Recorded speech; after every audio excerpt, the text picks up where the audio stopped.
Hey everyone, in this video, I'm going to show you how to create a drop-down in Power BI using the slicer visual so you can save space on your report and give your users a clean, interactive way to filter their data in 2026. Let's get into it. First, open your report and select the slicer visual. The first step is identifying where on your canvas you want your filter to live and choosing the correct tool from the Visualizations pane. Open your Power BI desktop project. Navigate to the Visualizations pane on the right side of the screen. Look for the icon that looks like a small funnel next to a table. This is the slicer visual. Click it once to add a blank slicer to your report canvas. In 2026, the slicer remains the primary way to create interactive filters. By selecting this visual first, you are creating a container that will eventually hold your drop-down list. Position it near the top of your page to follow standard dashboard design principles, making it easy for your users to find immediately. Next, add your data field to the slicer. Now that you have the visual container, you need to tell Power BI which column of data you want to use as your filter options. Go to the Data pane, formerly the Fields pane, on the far right. Find the table containing the category you want to filter, like region, year, or product category, and drag that specific field into the field well under the Visualizations pane.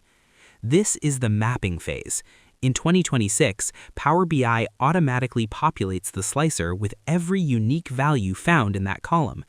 If you drag Country, you'll see a long list of checkboxes.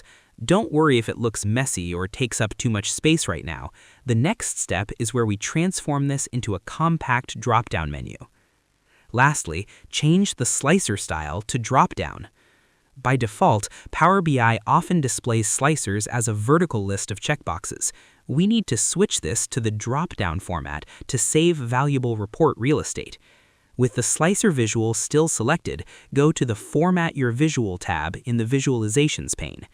Click on Slicer Settings and find the Options section. Under the Style drop-down menu, change Vertical List to Dropdown. In 2026, dashboard space is at a premium. The drop-down style hides your list until a user clicks on it, allowing you to fit more charts and insights onto a single screen. This creates a much more professional, app-like experience for anyone viewing your report online or via a mobile device. And that's pretty much it. To create a drop-down in Power BI 2026, add a slicer visual to your canvas and drag your desired data field into it. Then go to the Format pane, enter the slicer settings, and change the style from a list to a drop-down. Finally, adjust your selection settings and add a clear header to ensure your users can filter your data quickly and easily. I hope this helped you out, and I see you in the next one.